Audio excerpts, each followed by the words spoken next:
to today's presentation on taking control of your day. My name is Dr. Maxwell Oba. I want to welcome everybody from where they are joining me. So mm, let's hold on for one or two individuals to join the stream and let's know where they are joining from. So I just want to.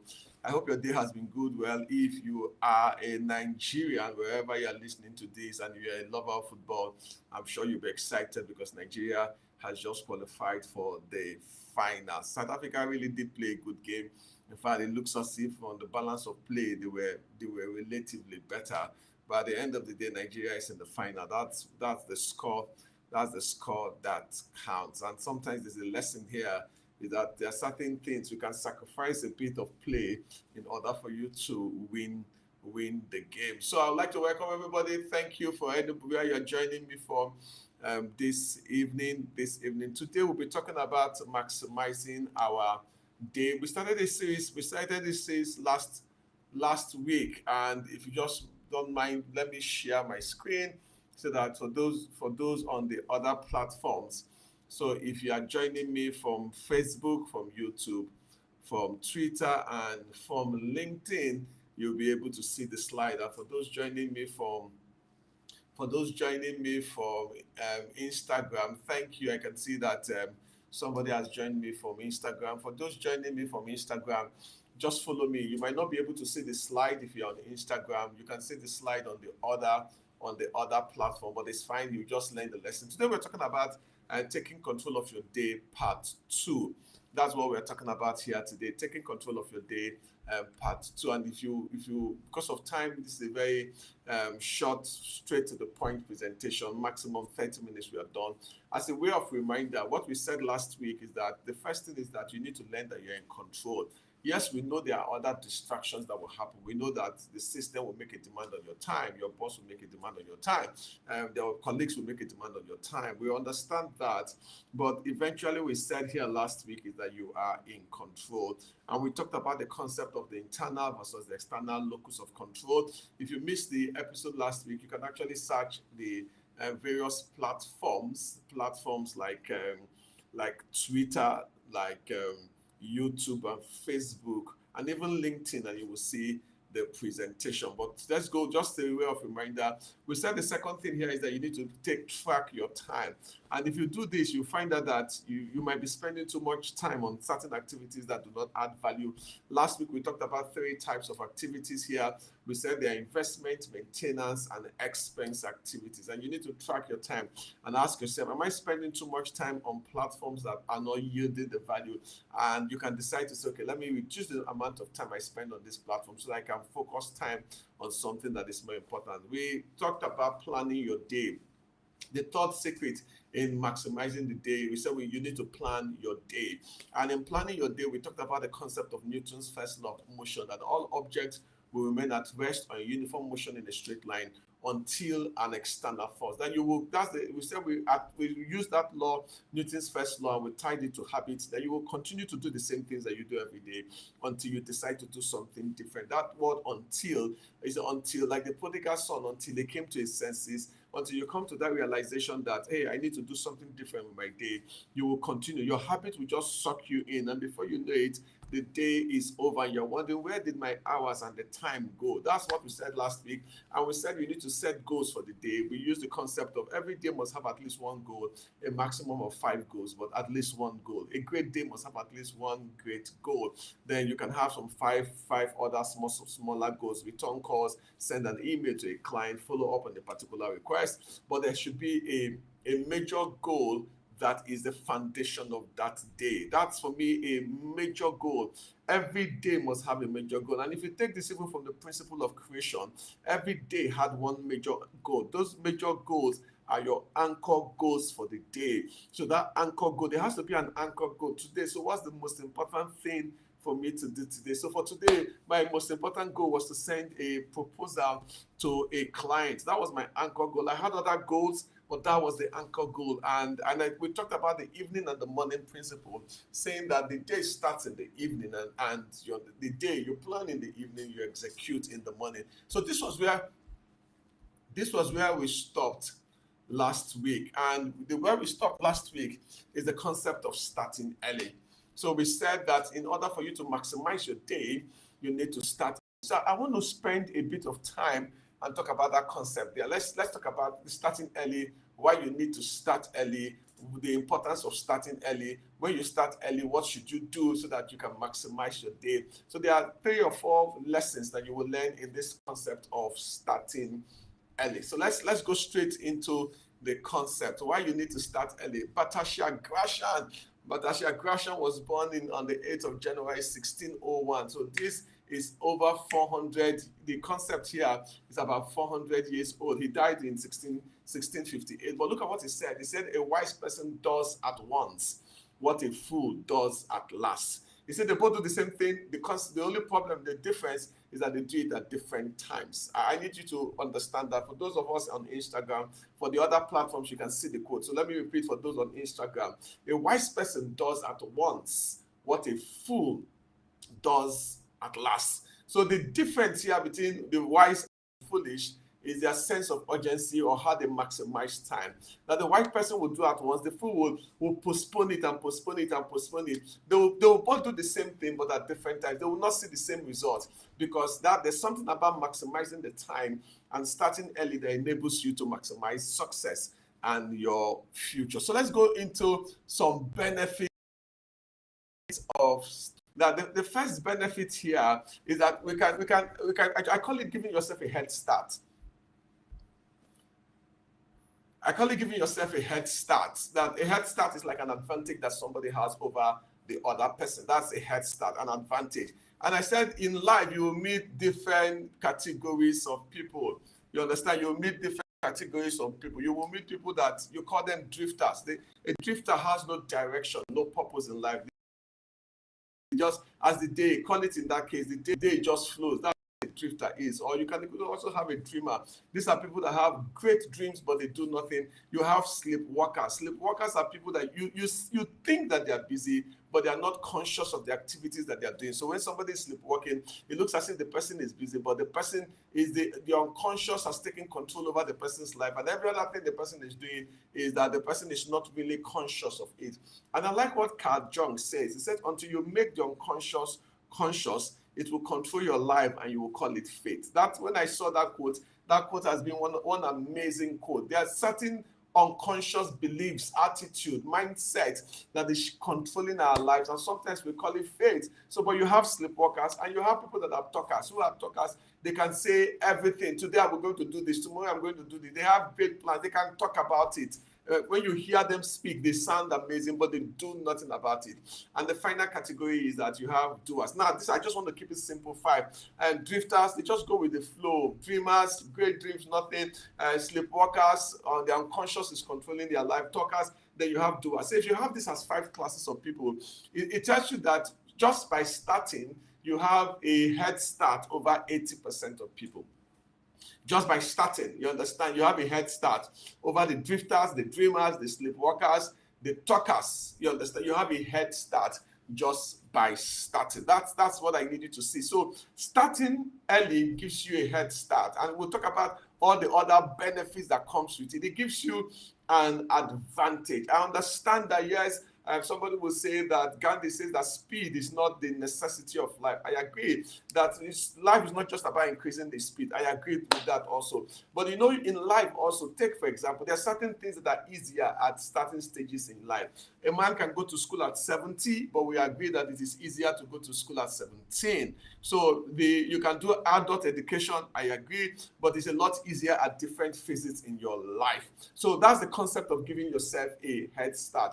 Does it mean that all the people that started early succeeded above other people? Not necessarily. But can I say this to you? It's always better when you start early, because you have, even if you make a mistake, when you start early, you can always bounce back. Think about it. A man who goes bankrupt in his early 30s can bounce back more easily than somebody who goes bankrupt at 60 or something. So that's the concept of giving yourself a head start. If you start early, you give yourself, even in the day, you start preparing the report, you give yourself a head start. You give yourself enough time to make corrections. If you see go back again and add some things when you start early. The second reason The second reason here, okay, before I go there, I think everybody knows the story that Warren Buffett started investing at age 11. And I think I once read that when they asked him what was one of your greatest investment mistakes or regret, he said, I wish I started earlier. And I said to myself, wow, you started at 11. 11 is as early as it can get. And yet he said, I wish I started earlier. So for some of us in our 50s and late 40s and early 30s, if Warren Buffett can started investing at 11, you have no reason not to start now. And we need to also inculcate this mindset into our kids and teach them the concept of investing for their future. He's a man that started early. That brings me to, that brings me to the second point. Notice something about starting. If a child at 11 starts investing, his ability to manage his funds, he will develop it over time. No wonder Warren Buffett doesn't buy flashy cars and all that. Because at age 11, he learned the concept of delayed gratification. If at age 11 he will buy stock, he gets his joy from seeing his wealth increase. So he lives in an old house. He's not interested in the flashy stuff of life. Because he says, my car is still functional. I remember they went to a university to give a speech. He said, my suit is $200. Yours is $2,000, but it serves the same purpose. Why he started early? See, success requires what is called rhythm and habit. It requires habit. Habit requires two things, discipline and time. Habit is something that you do, it's a learned trait. And a learned trait requires time. And when you get into that rhythm, it makes life easier. At the last week, I think we said something that when you started early, sometimes you start noticing you develop capacity, some things becomes easier. And that's what habit is the initial gravitational pull is heavy, but once you break through that gravitational pull and it becomes a habit, then it just becomes a lot easier. The first day you go to the gym, all your muscles will be paining you, but by the time you've done it over and over and over, it becomes easier. Now the body has adjusted. Someday I will talk about the concept of your automaticity and all that, but the body has adjusted. When you develop positive habit, it makes certain things easy. Reading and habit. So people who start early, they develop certain rhythm and habits that make success a lot easier. Last week I talked about the concept of time compression diseconomies. But before we go there, I just want to check. Sound check. Can you still hear me? Anybody, can you still hear me? You understand? Let me just sound check. Okay, I've just gotten the feedback that yes. Thank you. So let me also see the different people from the different charts. You understand? So then I would like to ask a question here just from a simple way. And the question I would like to ask here is, think about playing a piano for 30 minutes a day. And because I want to go into something else that is called time compression diseconomy so that you can understand it. And I want to keep it very simple. We can go into the technical part, but keep it very simple. So think about somebody playing the piano for 30 minutes a day and for 6 days a week, 30 minutes a day, Monday through Saturday, and somebody who decides to play 3 hours on Saturday, or 3 hours at a stretch, doesn't play again during the week, but this person plays 30 minutes a day, every day for six days. At the end of 1 year, who do you think will be a better piano player? The person that plays 30 minutes a day, or the person that plays just 3 hours once a week? Or put in another way, the person that exercises 15 minutes a day for 6 days, or the person that does 90 minutes a day once a week? Who do you think would be either a better player, or who do you think would maximize the benefit of going to the gym? Okay, somebody has answered is 30 minutes a day. I think that concept of that 30 minutes a day is the concept of reading, sequencing, and all that. Thank you. I've seen some responses. See, certain things in life requires 3 things. It requires sequencing, it requires coordination, it requires learning. What do I mean? Sequence means you need to do one thing, you do the second, you do the third. The person that plays 30 minutes a day can learn the sequence, repeat it, learn it, and once you repeat it, it becomes codified. But if you do it 3 hours at once, You can learn it, but the speed, you might not get the result like somebody that does that. Same thing with somebody that does 15 minutes every day compared to somebody that does 90 minutes at the end of the week. Now, this is just a simple way, even though this is not a scientific way to explain time compression diseconomies, but this is a simple way to explain the concept of time compression. That if you want to compress time in order to, the book that you should be reading while the school is on and exam is coming now, you want to compress 8 hours at once to try and learn it, you might not retain everything like somebody who has been reading his book 30 minutes a day for all the period. That's the concept here. And sometimes you see what happens here. That's the quote of Bhattacharya: a wise person does at once what a fool does at last. The fool now will want to try and rush it and compress it in order to get the same result with the wise person that has paced his time, the sequencing, has made certain mistake, has repeated it, which is learning that comes in, has coordinated with other departments and the unit. Now you want to compress it, and when it says when you compress things, the scientific word is time compression diseconomies. You waste more time, you waste more energy, you waste more resources, and the final output is not as good as somebody that has paced strategic pacing, paced his work, paced his time, paced his day. That's and this is why starting early it's important for you. It kicks in that it helps you overcome this time compression. We call it rush when somebody is rushing, but it's a time, and no amount of effort will reduce the time required for certain things. Another way to look at it is usually it takes about 9 months. Some babies will come at 8, some will come at 9 plus, but let's say an average of 9 months. You cannot compress it and say if the baby comes at 5 months, you know what will happen. That baby, you understand, that baby might not survive, and all the complications that come with a premature baby. There's something about time compression diseconomies that says if you don't start now and give yourself the time that is essential for you to develop the skills, by the time you begin to watch it much later in life, you will not get the same result as somebody that has patience. So if a child starts playing piano at age 6 and gives himself time, by the time the child is age 16, this is what you usually call the 10,000 hour rule, 10 years phenomenon. You've given yourself time. If you start at age 26, you might reduce the time a bit, but you cannot master what the child that started at age 6, now is age 16. You can't play it in one year, no matter how much you want to compress the lessons that you are doing. Time compression diseconomy says certain things require time. I don't know. Can you people still hear me?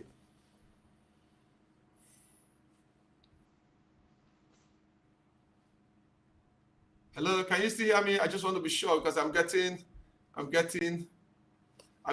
a feedback. Okay, thank you. My internet is still off. Now, if you want to go into the business landscape, for those of us that are football today, Nigeria played in South Africa. Now, take Chelsea, for example. Chelsea, and Abramovich was the owner of Chelsea about 2.5 years ago, had some issues with the UK government because of the Russia-Ukraine war, had to sell Chelsea, and Todd Boehly bought Chelsea, and over like 3 seasons, or 3 transfer windows, Todd Boehly has spent over £1 billion buying players, has bought almost like 30 players into Chelsea. Now, guess what? Although he has bought 30 players, we are not seeing the result. Time compression diseconomies. There are certain things you can't buy your way through. Even when Pep Guardiola came to England, the first season was not fantastic.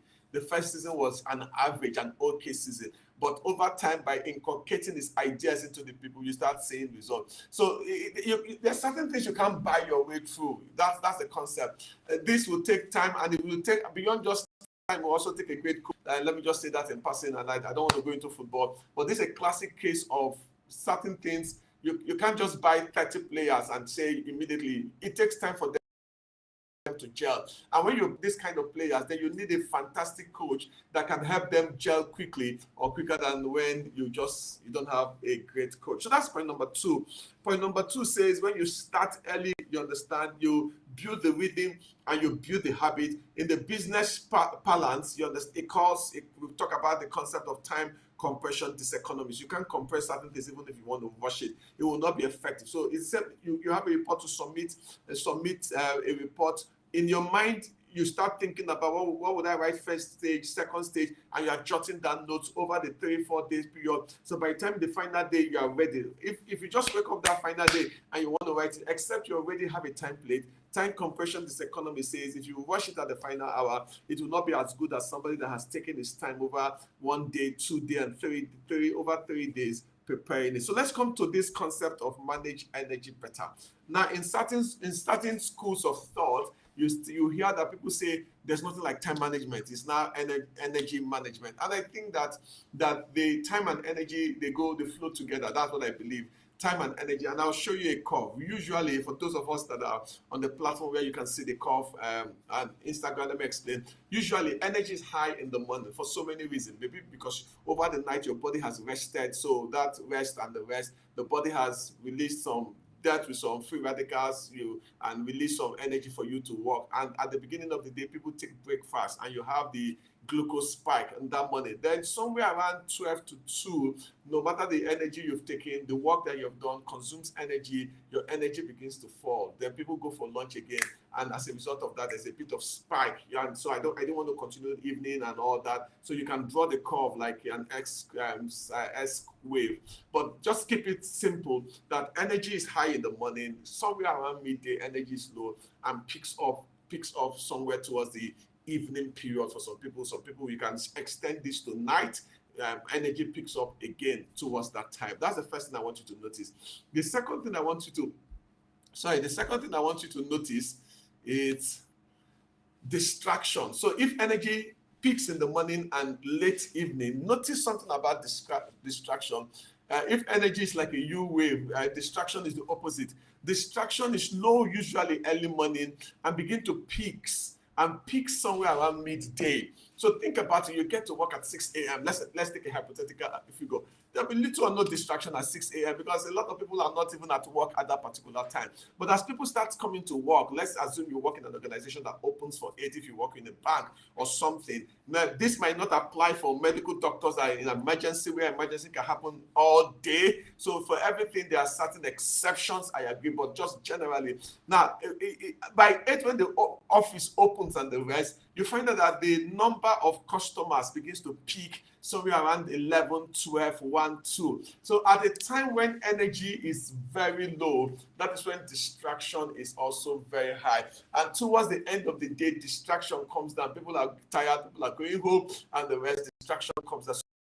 So you see a common distraction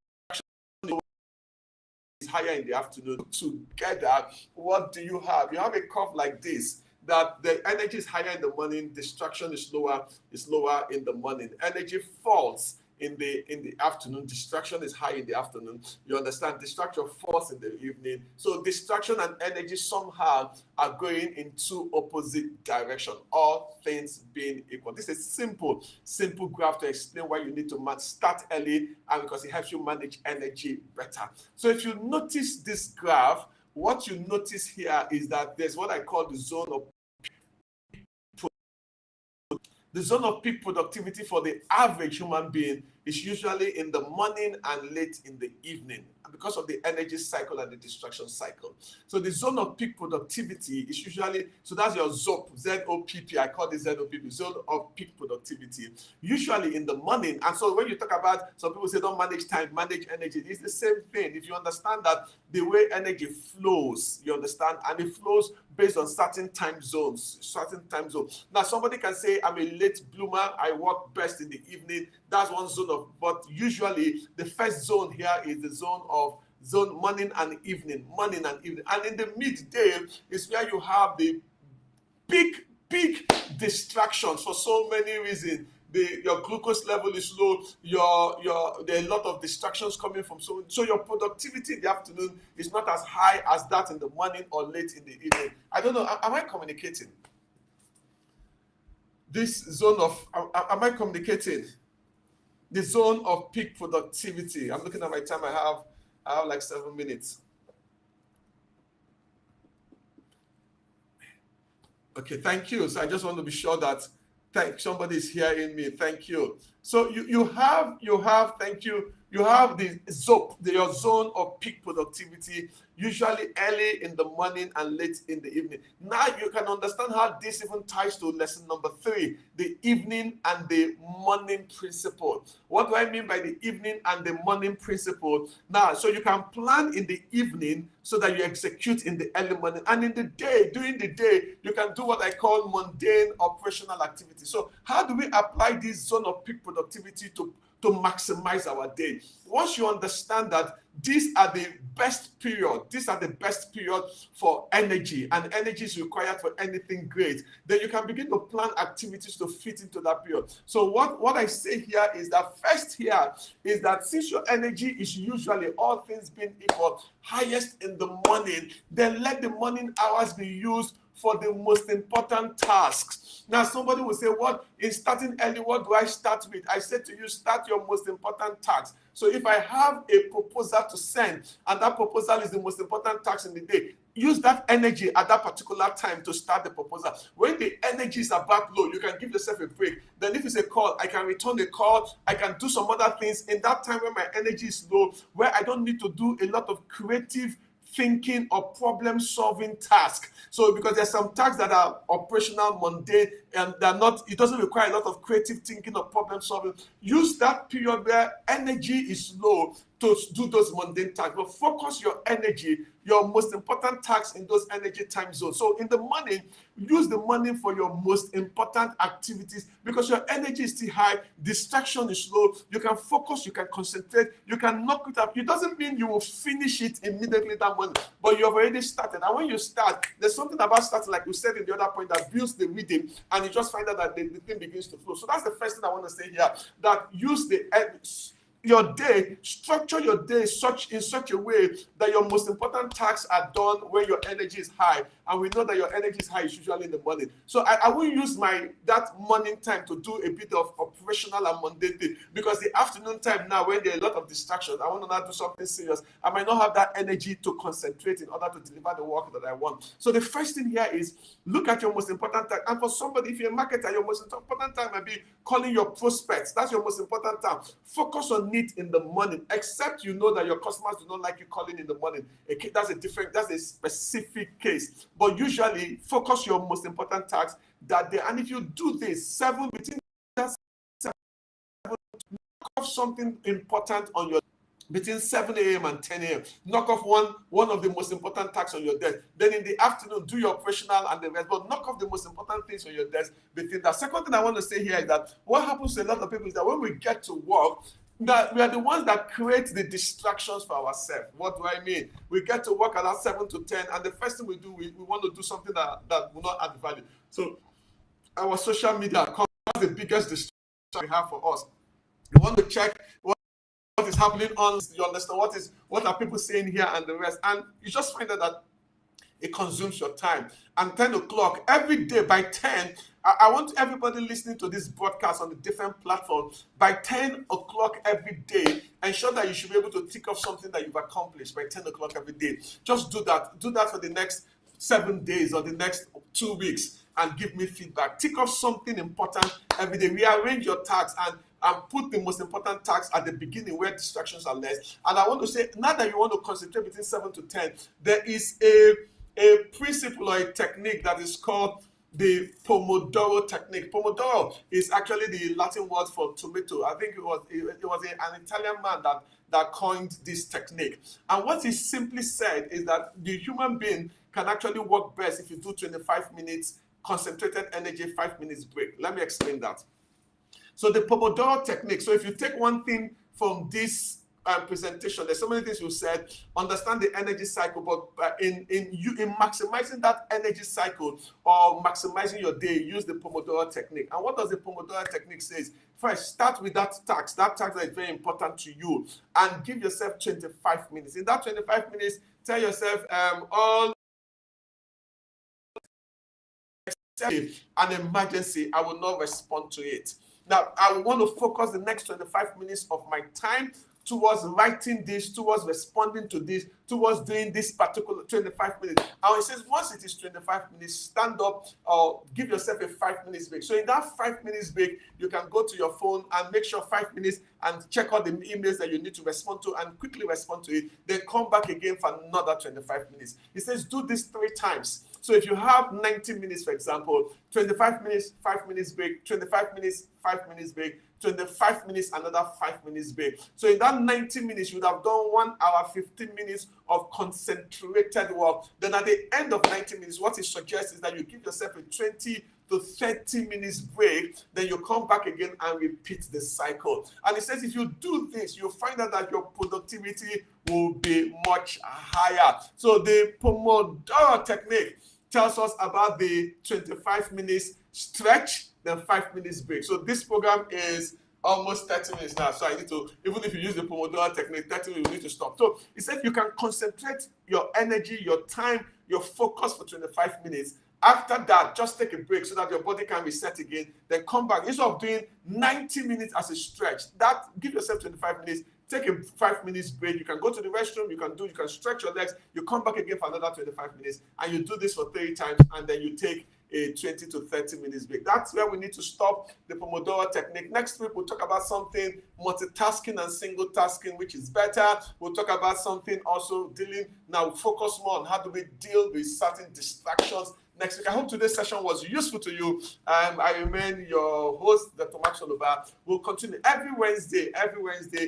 Sometimes you send link, you can't reach everybody at the same time, but every Wednesday on our different platforms, the Instagram, YouTube, Facebook, LinkedIn, and X or Twitter. Every Wednesday from 9 to 9:30, we'll bring one principle that will help you maximize your day, because as you maximize your day, you maximize your life. We'll still enter into leadership at the end of maybe sometime towards March. We'll start talking about personal leadership, some things that we need to learn as leaders and all that. But I hope today's session was useful. I want to thank everybody for coming this evening. So those who joined me on different platforms, I want to say thank you so much. I've seen certain comments. Thank you on Facebook. Thank you guys. So see you, and you can, if you want to watch this episode again, you can watch the episode on the different platforms. You can forward it. Please do me a favor, go to the platforms that you watch, put a comment and 1 or 2 comments about your lessons from the teaching today, and share it with your family and friends. Great. Do have a great evening. Bye.